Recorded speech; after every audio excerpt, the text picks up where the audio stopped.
that's kind of was an open question. Yeah, well, I mean, it's going to be determined by the groups and where they're at. So if you're feeling like you're far behind, you can use the next week to sort of catch up. If you're kind of caught up already from these past 2 weeks, then great. You can use that to kind of develop things or even move ahead forward faster if you want. I know some people have voiced interest in taking a look at the final design presentation template, which I'll be uploading later in this call as we sort of address the questions from this week. But yeah, it's there will be 2 buffer weeks throughout this course, and there will be a number of weeks that you get to kind of work together to build your design so that it's not all so much information at once. But don't worry, section 1 is really where the bulk of this investigation and site learning and data gathering happens. The rest is kind of elaborating on that and finding the softer side of things. So understanding your community and getting to know better the scale of permanence the week after next. But yeah, this upcoming buffer week is for people to catch up, but also to go deeper and kind of further develop what has been presented in the first 2 sections. So thanks for bringing that up. Okay, great. I think we need the buffer. So yeah. Oh yeah, I sort of anticipated that. I would need it myself. I don't work through these things nearly as fast unless it's my full-time job. Cool. Does anybody else want to share their experience up until now? Has anybody gotten to the point where they're working on their vision and their goals with their group? Yeah, we are. Hey, Terrell here. Hey, Oliver. Hey, everybody. Hey, Terrell, good to see you, man. Yeah, we're good. Yeah, we've been good to see you in the great house this time. I know. Yeah, we're here. Yeah, in the house. We're actually the rest of the group's sitting outside on the sunset bench watching the end of the day. But I came in to sign on for the call. Yeah, we've been working on getting the goals dialed in, and we did a really nice mind map, shared it with our team, so we can kind of help everybody sort of just understand what the vision, how the vision has evolved so far, so that they can also help us contribute. And so where are you at with your vision and your goals? Like, how have you managed to define them, and have your teammates been an influence on what you had already decided, or is it mostly communicating those to them? Well, Bozzy's been here, so she's been helpful in helping us kind of refine and define the goals. I think the next phase is getting what we've done, putting it out to the rest of the team who are not here, and then getting the input, because we're really open to having people who are, you know, say, haven't been looking at this project for as long as we have, offering up their, whatever their inspiration, insight. So, yeah, so we're still getting that team input process worked out. Fantastic. Sounds like you're caught up so far these 2 weeks. Do you have plans on either getting more information or moving forward with some other things in the buffer week to come? We're pretty well caught up. In fact, we just scanned our worksheets, and we're going to share them with the team and get them in our folder. And we're waiting a couple other. One of our team members was going to collect our regional weather data and stuff that could be done on the internet. We sort of figured somebody could do that, and so we're going to compile all that real soon and then move on. Great. Sounds like you guys are in a great place. Yep. So fantastic. For those of you who are just trickling in still, we're talking about where we're at with our groups. If anybody has made progress defining their visions and their goals and would like to speak to that. Thank you, Terrell. Yes, I'd like to speak to it. Yeah, go ahead. You have to raise your hand. If anybody wants to just start talking, go ahead. Yeah, my name is Keith. And in our group, defining what the community is, it became rather complex. The initiators of the project are interested in a community, but they don't belong to the community yet. The community is interested in that there are 2 pieces of land totaling about 11 hectares that they're interested in bringing into restoration. At the present time, neither of them are owned either by the community or by the principals in the project. The community is interested in acquiring one of them, but not the second one. And so the question of, yes, whose lifestyles we're speaking about.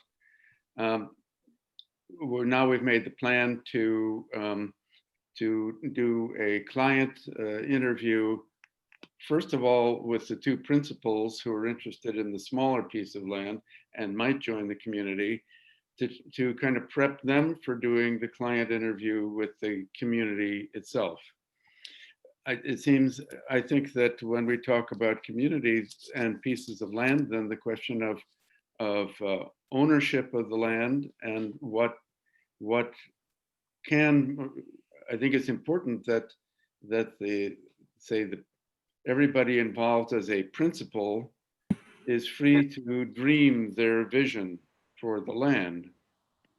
Then we go forward sort of hypothetically, but the first step is always going to be to purchase this land. So we processed this quite a bit, or the issues around it last Wednesday when we met. Now we have to take steps further. Thank you, Keith. So where are you at in this process now? What are you working on as a team to get on the same page, I suppose, since that's kind of the main idea of defining these things? Well, all of us are doing different aspects of work. You could say online or informational aspects of defining the site, the weather, everything that Terrell was talking about. But I think it's going to come to a kind of a nodal point or a threshold point with these client interviews to find out what really is the intention and the goal going forward. So the kind of the broad idea of let's do something wonderful with 11 hectares of land, that sounds really fine. But when it comes down to what making those goals concrete and specific, achievable, and realistic, let alone putting them into a time frame, that's needs a lot more discussion, I think. Yeah, and I think you made a really good point there, and I commend your group for taking on the task of trying to understand what the community there wants out of that land, not just what you want to impose on it for the sake of the community. It's much more difficult to do it that way, and it's a much better approach in the long run, because if the community around you feels like first of all, that their desires are being heard and understood in the project, and that they have some influence in the direction that this project is headed, you're going to get, I mean, I can almost guarantee you're going to get a lot more cohesion and buy-in from the members of that community and support from that area. And I guess my follow-up question would be, what sort of questions have you included in that questionnaire or the interviews that you've been doing with members of the community to try and find out what it is that they want? Well, I think, you know, I'm not these people, meaning the principals of our group, and I'm not the people in the community, but it seems to me that if I really cut to the heart of it, it seems like the core question is the membership of these two principals in our group in this community, which already is situated on the site there, is it dependent on them coming up with this plan? Or what is the contingent conditions of becoming members of the group? And do the people who are, it's a land next to the Rhine River in Holland, and some of the people are living there from the aerial views, you can just see that there's one or two houses. So questions like, do they plan to live there on the site, be part of the community on site? If so, what are the conditions? If not, what consequences, if they wouldn't become members of the community, would there be some way for them to go forward with their project in some other configuration of funding and participation? So I think these are the kind of the core questions that these are delicate and personal questions, but I think that they have to be faced. Yeah, very good point. I commend you guys for taking on the larger task of trying to understand the community that you're working in. And for any of you groups that are sort of quote unquote caught up at this point and have done most of the work and the meetings required for section 2 as we're wrapping up this week, this buffer week coming up where there won't necessarily be more information presented is a really good opportunity to take the time to survey people in the community, get to know what they're trying to achieve in their day-to-day life, even aside from the project, and if they have any input or desires as to the land that you have under management could be for their sake as well. And I think just in general, when we start talking about restoration and regenerative projects, it's important to understand that we need to kind of take on the perspective of the other forms of life that our actions are affecting. So obviously the easiest to understand is the other human perspective, the other people in the community, but also try and put on the lenses of the wildlife of that area. The trees and the ecosystem that needs to be understood from the perspective of what it wants as much as what we want out of it, right? And that's where we start to really get into a restoration or regenerative longer term goal. So yeah, great job, Keith. Thanks for bringing that up. All right, so I'm going to open it up. I think we probably have most of the people who are going to be on this call at this point. So does anyone else want to talk about where they've gotten to in this week as far as defining the vision and the goals for your group and for your project? Oliver? Yes, I would like to speak on our team from Pokot in East Kenya. So we have been defining our goals. It's about 100 hectares of really eroded piece of land, which has kindly offered by a local farmer to for us to kind of find to play with. And our two main goals are to introduce holistic grazing and in combination with erosion control and have less impact of the cattle on the land. And then the second goal is work around the center, a boma, where traditionally the cattle are centered in or housed, and close by start a food forest on the basis of agroforestry, where most the women are based. And so there's a lot of obviously work to do, and it's a broad vision, but it would be lucky with Jane, who's on the, who knows local people there, and we're trying to organize the funding. The first step, it's like 3 phases, and in the first phase, we're trying to organize to send 5 local farmers to the Allen Savory Institute, which is 1 day trip away from there, and organize funding for that. And they will be, obviously the local people will be at the base then to expand this center of holistic grazing. And later on, with the view of organizing a mini ERC, mainly on construction and housing more people who come then to the center of education for restoring landscapes and holistic grazing. So a lot to take in, but step by step, So it's I think so far it's going okay. That's a good description, Bart. I've been in touch with Jane from the very beginning of this year, and I know Jane's here with us too. Do you want to speak a little bit on, so Bart did a great job of defining some of the elements that you want to put in place and some of the action steps that you have defined since a while back. Do you want to maybe speak to, as far as visioning goes, what you see as could potentially be an end product if things go well?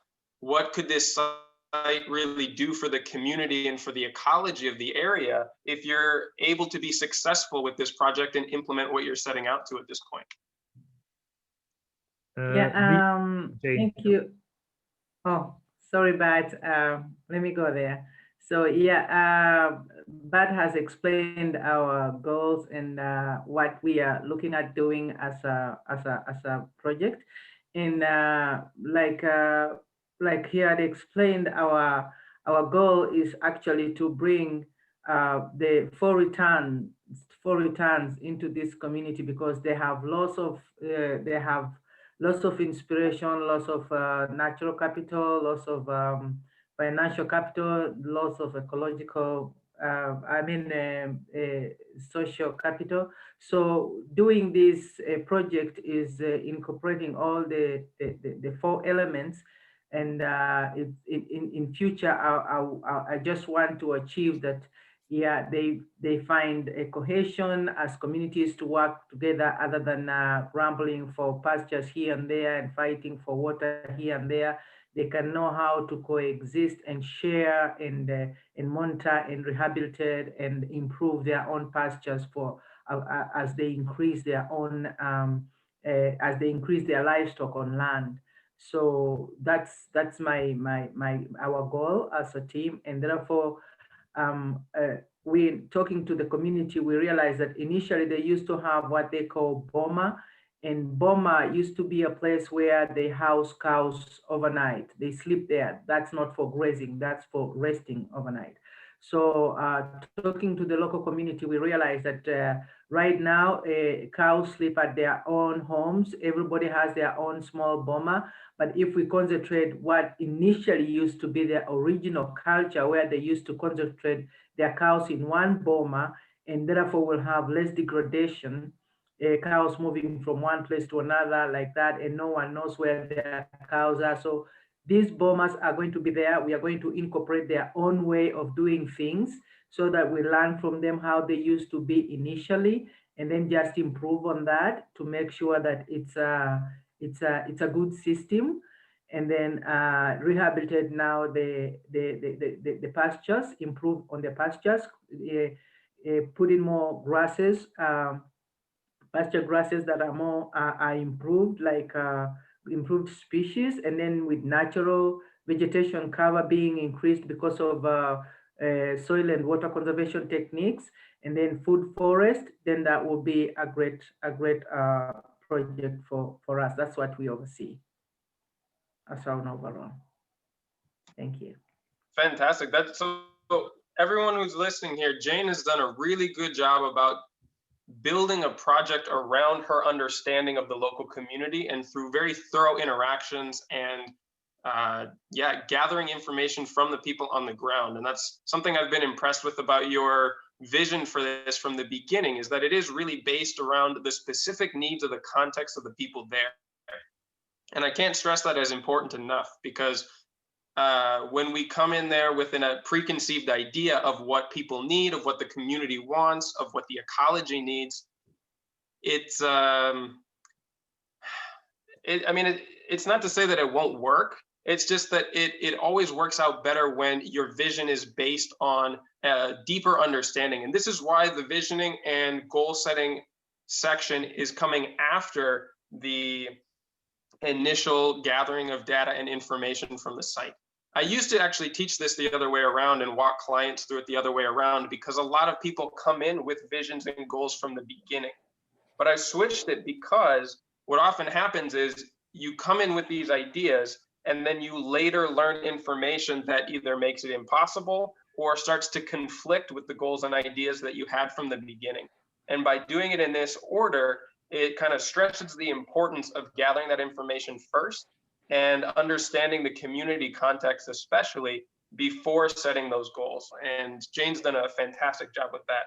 Now I'm gonna go back to Bart real quick before opening it up to the group. Is there any part of Jane's vision and the goals that you've set together that remains unclear to you, or do you feel like you really understand where this project is headed?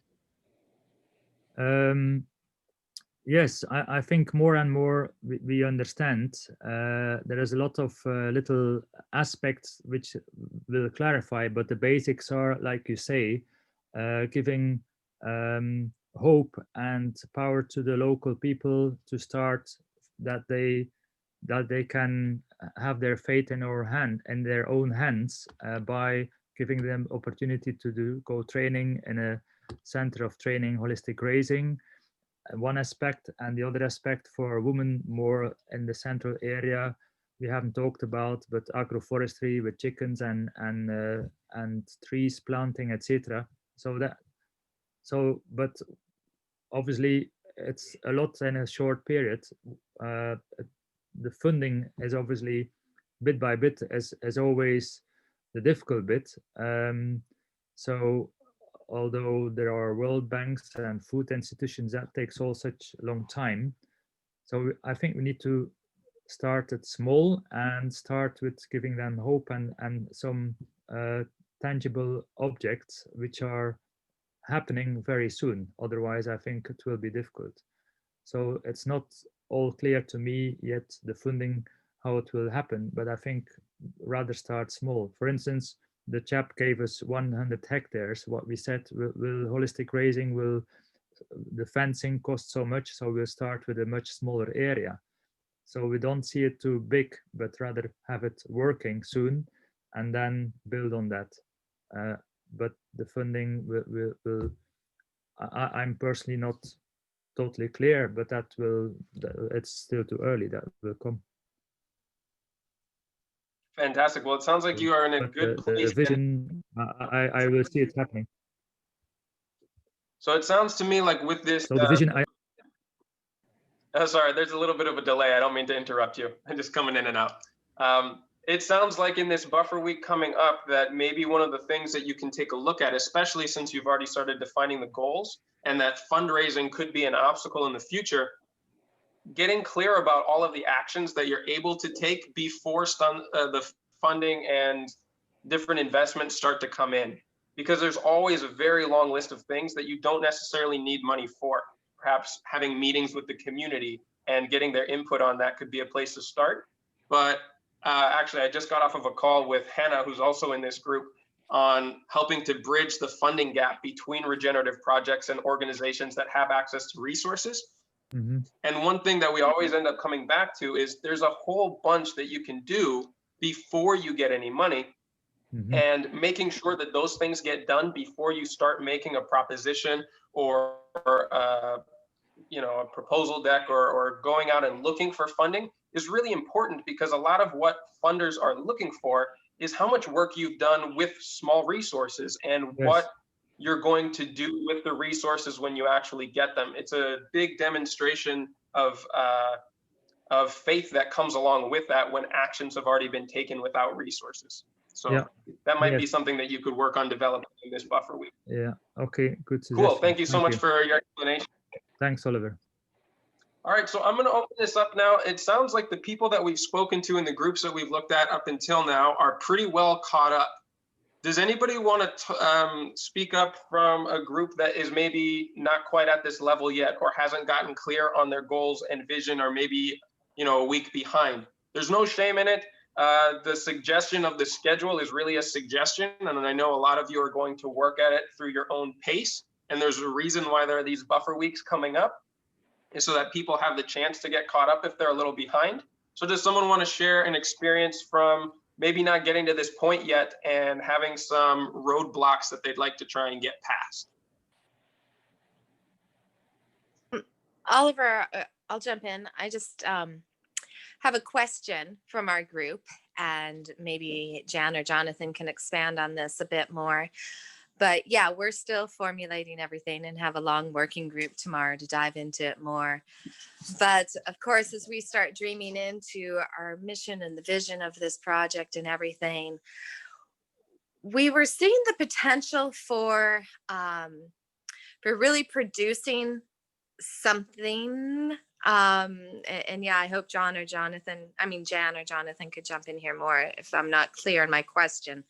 But what if we produce something that is a little bit like proprietary, or like we're talking about making a nursery for then regenerative trees that we can use both on the project as well as then to sell to neighbors and really try to encourage them.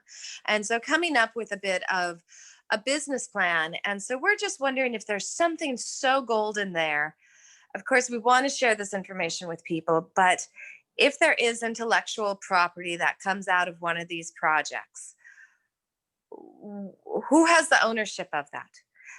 And does GRC to some, not GRC, sorry, does the Ecosystem Restoration Camp somehow play a role there, or is that all of ours?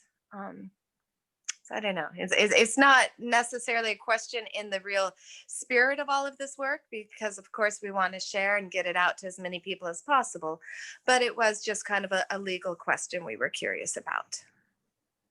And if I could expand on that too, it's one of those things. My work is leadership development, and so when they're developing course content, all the different course creators, kind of agree ahead of time on the limits and like extents of use and like ownership of that sort of stuff. And then I've also seen, not in this space, but in like with different engineering projects where, a consultant, like somebody like what we're doing here, will come in and provide kind of a template of like, all right, you're going to do this. They do a lot of work. They give a presentation, and it's like, no, okay, we're good, thanks, bye-bye, and they just take that draft and that becomes the plan. So, I'm just wondering if that's an issue that, because when we were talking about how we organize the team, how we organize the group, if that's something that has come up, or you have any examples at all.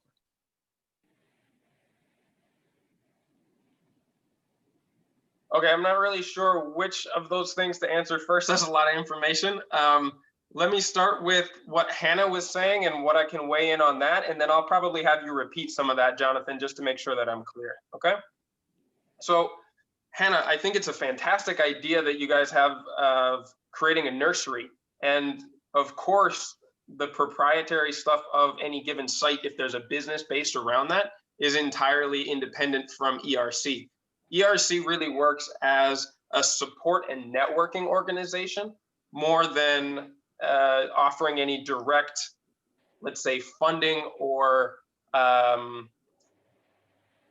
it's a matter of sharing resources, but we're not a funding organization. So we're not trying to put money into the camps themselves, rather give them the guidance, both with the restoration of their ecosystem, but also connecting all of the camps together so that they can share their knowledge and their growth together, if that makes sense. So a lot of the existing camps already have either been operating before they came to us or have started to operate since and have built businesses around that. That's entirely theirs. We don't take anything as far as intellectual property from that, but we ask them to share that as much as possible.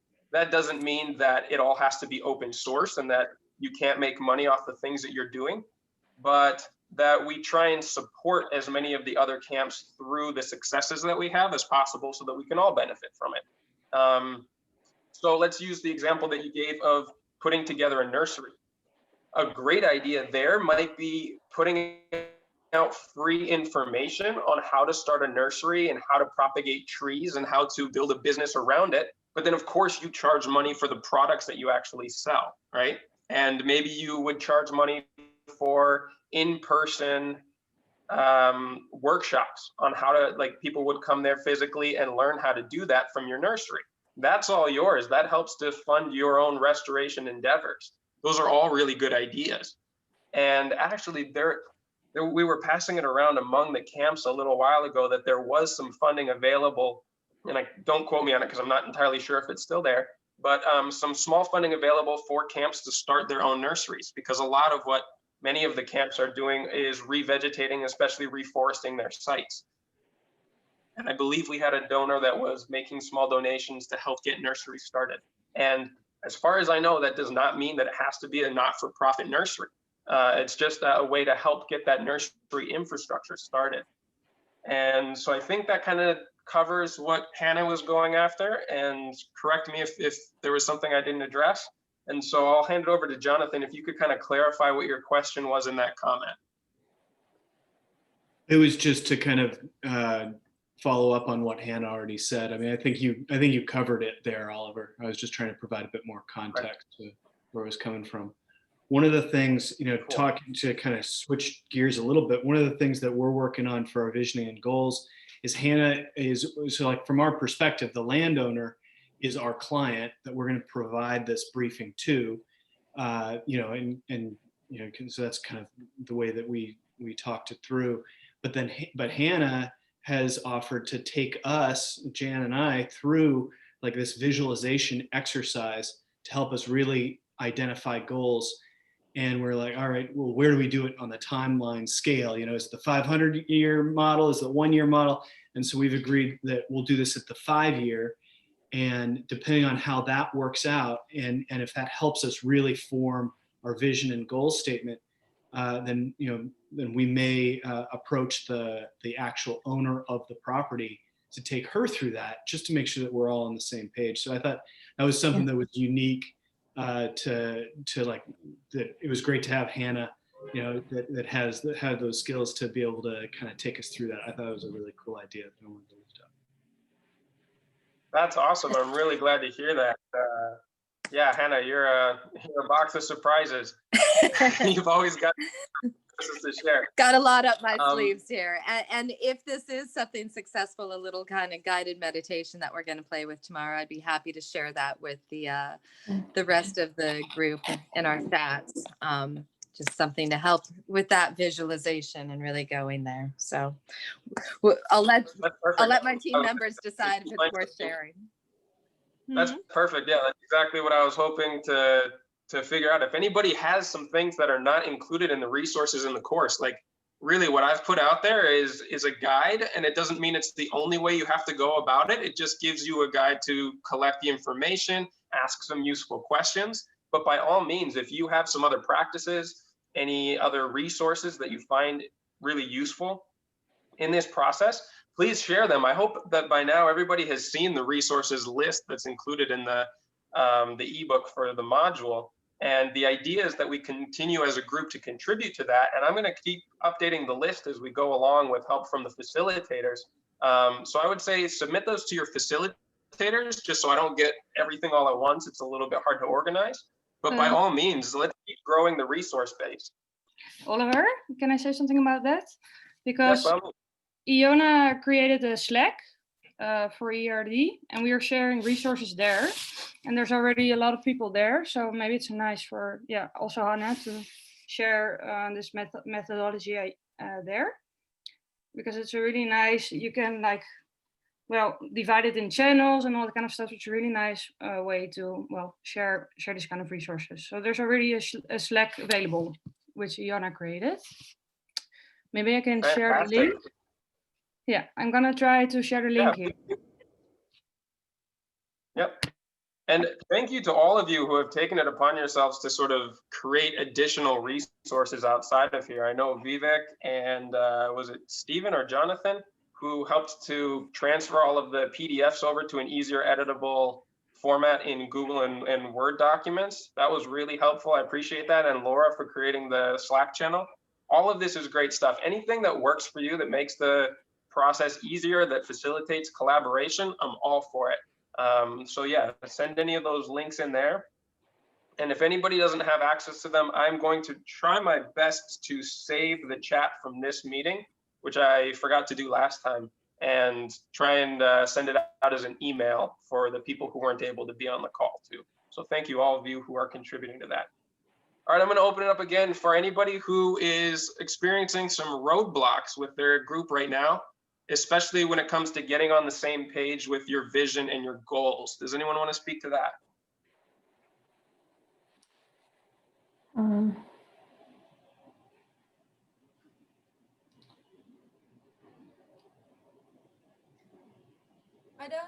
We don't. No, people are doing pretty good with communication. Sorry, go ahead. Who was that? Wellmood. So we're working in this very urbanized environment in Amsterdam. It's very densely populated and it's really diverse. So we've taken our time to get some idea about what this area is like, and there's a lot of, the population itself is very diverse, and there's like very diverse businesses into it, but we kind of decided to go on the way of this path of gather waste, compost, and grow stuff. And now we're at the point of thinking of what kind of revenues we can find and how to connect that to like the social aspects of this project. To get how to get the community into it, and how to create a more social cohesion as well, because it's so diverse that the social cohesion is not that strong at the moment. And what do you think is contributing to that? I mean, diversity can be something that diminishes cohesion, and it can strengthen it depending on how you utilize it. So what do you think is behind the lack of cohesion at the moment? Well, it's interesting. We've been talking, for instance, about like keeping the energies, forms of energies inside the community for a longer time. Because basically a lot of people just go out, earn money, and also get out of the neighborhood to spend their money. So that might be one of the aspects of it. And I've also been thinking about like organizing planting days when people can pre-order indigenous or edible stuff, and then we have like one big feast, planting party, a weekend or so, things like that. But there's also, it's public space. It's public space you're talking about, and I think the public space is very important for people to use. So it's I think the space left for us to work with will be, well, not so big, but regreening is, or getting more green is one of my goals. So I'll try to get that in the project as well. So that's a fantastic idea, and certainly having opportunities to interact more closely is great for social cohesion. And it's unfortunately something that's really difficult right now as we deal with the COVID crisis around the world.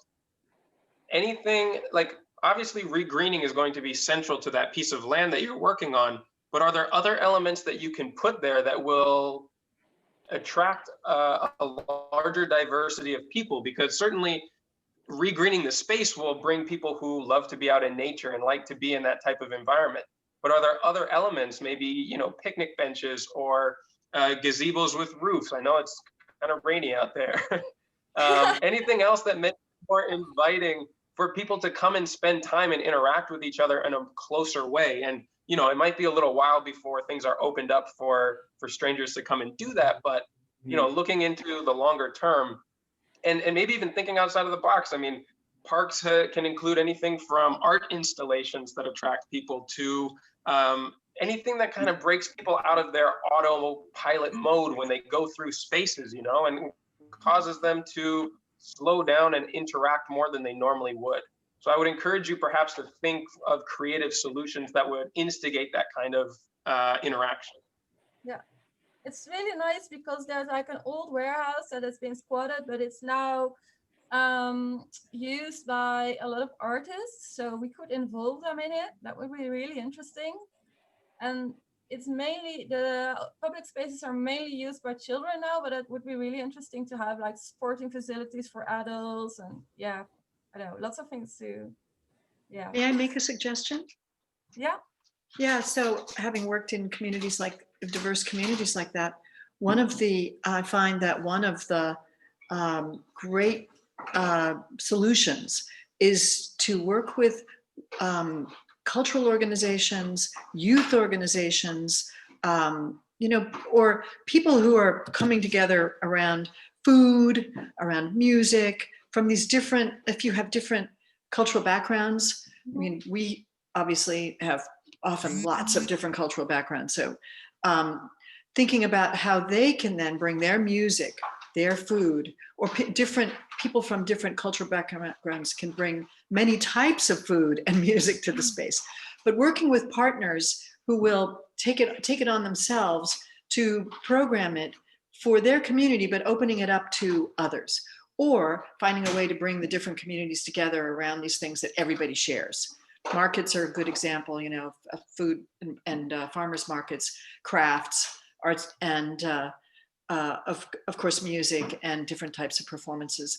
It's a wonderful way to bring people together and they can share their different cultures. Thank you so much. That's really good.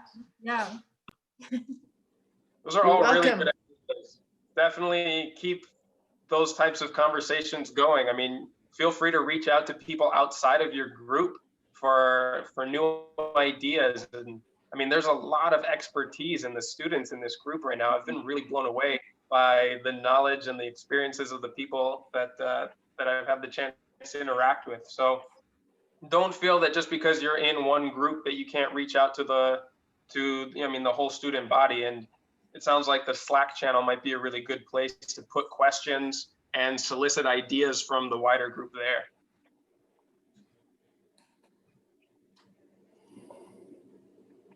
We've also visited a community. All right, does anybody else want to speak? All right, go ahead.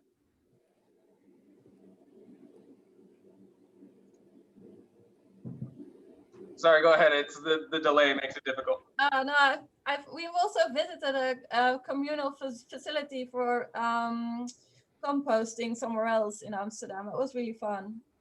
So we could like really see how they organized it, and yeah, it was good. Yeah, and we've discovered that biodigester. One thing that I've always found is that the more One thing that I've found is that the more community participation that's involved in a project, the more that the people around it start to feel an ownership and feel invested in the success of the space. And when someone feels invested in it, they're much more likely to continue to interact with it, bring more people. And yeah, that sense of ownership is really key, because I mean, it's basically like getting volunteers. It's like getting free help.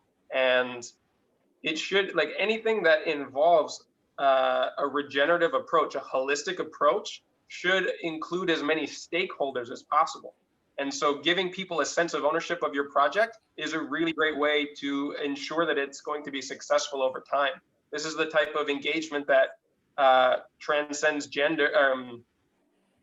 generations, as people pass down their experiences and their interactions to their children, and it becomes an institution rather than a project that's managed by, let's say, an organization from outside. You know, just think back to some things that have meant a lot to you. You know, were you the person who started it, or was it something that kind of involved more people and included memories and experiences and things that you could really share and engage in? And by looking at how your project can include those elements, it's a really good way to ensure success and community cohesion, in my experience. So along those lines, who else wants to? I think we'll take maybe another 5 minutes of questions from, especially this week's focus on goals and visioning, and then I'll address. There's only one main question from the forums this week. I'll go over that quickly, and then we'll kind of wrap it up and leave it for the next week. So who wants to speak about their experience for goals and visioning from this week?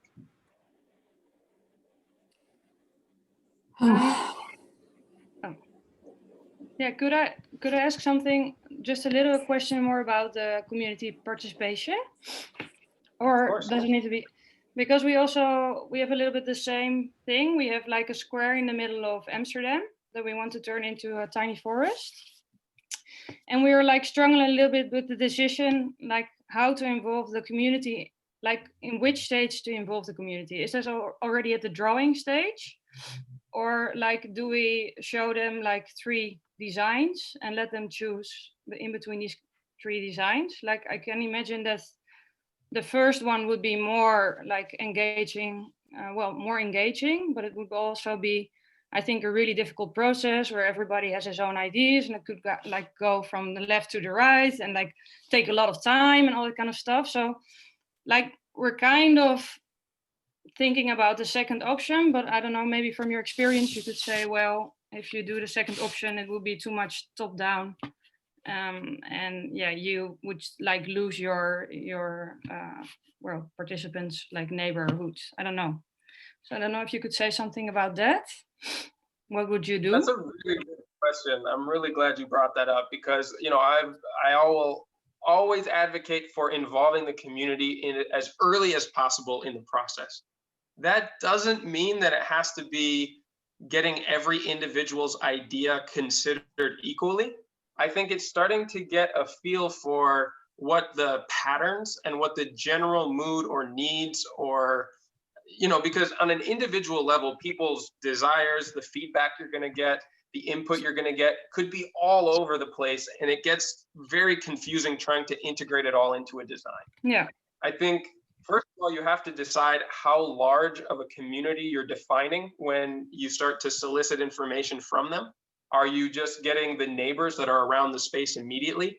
And the fact that you're in a very large population center, it's going to be important to define what you're considering the community that you're reaching out to for ideas, because you can't survey all of Amsterdam. No. I mean, you could, but not in this course. Yeah. Well, we kind of defined it was already 250 people, so that's still a lot, I think, to have like the meaning of 250 people. Yeah. Yeah, and so maybe it's easier in Jane's case in a rural area of Kenya, where you can get a better feel for what the general population there is looking for. So yeah, after defining what you're calling the community that you're getting feedback from, then you start to try and get a summary or an aggregate or a medium of the information, and maybe you ask a couple of key questions rather than really open-ended ones where people can just kind of give you their personal experience. And then you try and integrate that into a design and see how much you can get their feedback once you've started to narrow down your design. But of course, the efficacy of this and the feasibility of it is dependent on how flexible you're willing to be, how much the people in your community understand the constraints that you have. So, it's a very heavy conversation that you have to have with every single person if you want it to reflect everybody's needs individually. But you want to do your best to achieve a balance between what that the ecology wants, what the local economy wants, what the lifestyles and health needs of the people are. Like, holistic design is a very heavy kind of list of considerations. And so you have to make a cutoff at some point, but you want to try and include as much as possible. So finding that balance is going to be a context specific thing for each project, but it's very important to consider as early as possible. So I'm really glad you brought that up. And Meg, did you have something you wanted to put in on that? And then Keith? Yes, I agree with Oliver. The earlier the better they get involved. And they don't have to be like doing the drawings. They don't have to be coming up with the details. You want them in the overall concepts, what their kind of overall vision is, and also what they can bring to it. If they're potential partners, like I was saying, in programming, putting on events, get them engaged in thinking about that. And you can also we do pop-up engagements where you set up a tent next to your site, and you just have people, they can vote on things with dots. You can engage them in, kids can do drawings. Just getting them excited, and you'll get tons of visions. And of course, you have to condense it into something doable. But it does build enthusiasm. If you even start to put on events in the space before you do anything, it builds enthusiasm for the whole project. And then of course they can be involved in the planting of it, and the weeding of it. Definitely. Oh yeah, you definitely want them involved in the implementation. That's where getting the community involved is really, really useful, is in the implementation. well. Very well said, Meg. I completely agree with those points. Very good insights there. And Keith, did you have something you wanted to add as well? Yeah, I think Meg made wonderful points. I wanted to add a suggestion from the work that I've been doing with the ideas of Austrian English architect Christopher Alexander. In designing apartment buildings or urban spaces, for decades, he's always been involving the people who are going to be using the spaces. But obviously, as an architect, he has to be able to work in a professional way. So I think what he does is he makes a distinction between, you could say, the vision or aspiration level and then the actual operational level.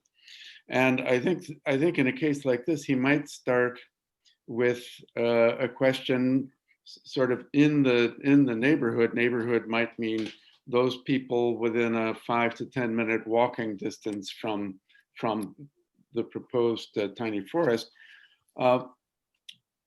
What in their would make their neighborhood feel more whole and more connected and more healthy?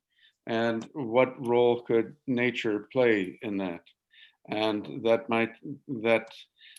these are kinds of questions that engage people, let them know that something is coming without actually asking them to become micromanagers of it, which you wouldn't want.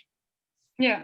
So, but then the only thing I was asking still was popping up in my mind. So if you ask this kind of stuff to people and it comes out like the whole tiny forest thing, well, they actually want, I don't know, like a community vegetable garden, or there's like all this kind of, so to what point do you stick to your initial plan? Because you're in between a lot of stakeholders. The municipality maybe wants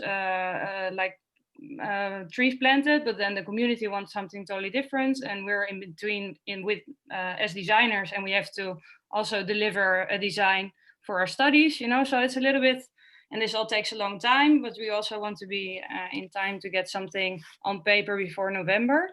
So we're a little bit struggling with this this point actually, and it's a difficult question maybe, but I don't know. It is, but it's a very important one. And I would love to keep going with this. Can I make a comment on that? Yeah, Jane, I would love to get to all of this. Obviously, this conversation is going to continue to run long. I would really encourage people to, continue the conversation outside of this call as well, and on the Slack channel that's been set up, just because we're starting to run out of time. And unfortunately, today I don't have the time to go longer. I will try and make that time in next calls.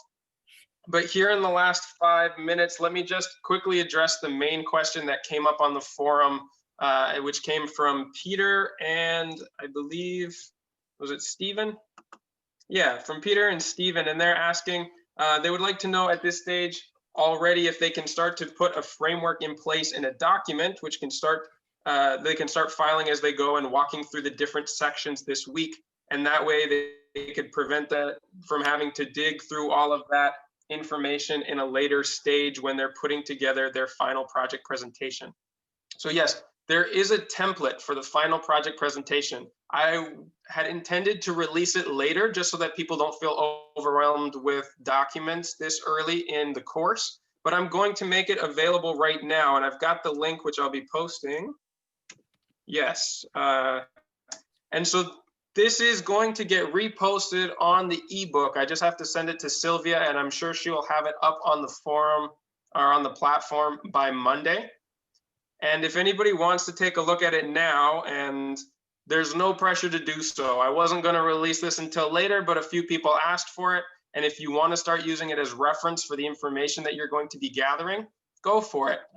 There's no harm in moving forward at this stage, but also don't worry about it either, because it's meant to be coming up in the next week or two, and there will be plenty of time to sort of organize the information that you've been gathering and started to organize it. Like those are the things that are coming up in the next weeks.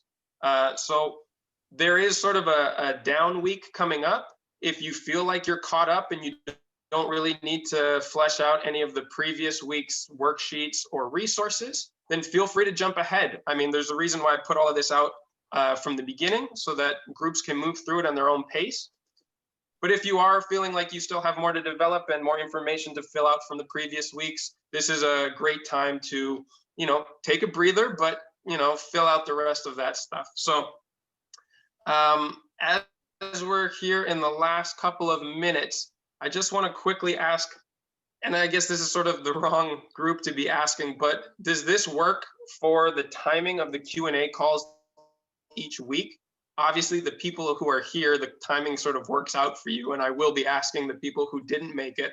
But would there be another more convenient time? The idea is that I'll try and move the time a little bit each Friday to accommodate people living in different parts of the world and their time zones. So if you have any comments on that, feel free to either put it up in the Slack, which I'll check later this week, reach out to your facilitators who get in touch with me directly, or put it in the chats on the platform in Gaia. I know not a lot of people are using that currently because there's some better resources for communication, but all of those are platforms that I'll be checking. So as we kind of wrap up for this week, yeah, I'll mostly just encourage people to continue to reach out to one another, not just in your own groups, but other students, and communicate with your facilitators. If you're having any difficulty using the platform or accessing resources, they'll be able to put you in touch with those right away.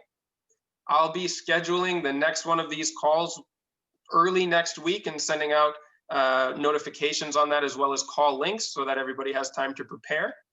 And yeah, if you've got any urgent questions, anything that can't wait until these Friday conversations, feel free to reach out to me through one of those platforms that I mentioned. And thank you so much for those of you who took the time to be here. I'm actually really enjoying these conversations. You all have really good insights and, just as importantly, very insightful questions. I think really the quality of the design process is often determined by the quality of the questions that we ask, because it determines the way that we think about the problems that we're trying to solve. So I will really encourage you to continue to entertain challenging questions that cause you to think outside of the normal linear way of solving problems, and looking at, I guess, solutions that come from the community, that come from information in the ecology. And I'll leave you guys with that for this week. Again, thank you all for being here, and I look forward to being in touch with you later on. Have a great rest of your week and weekend. Bye. Thanks, everybody. Thanks, Oliver. Bye-bye. Thanks. See you next week. Bye. Thanks, everyone. Thank you. Bye.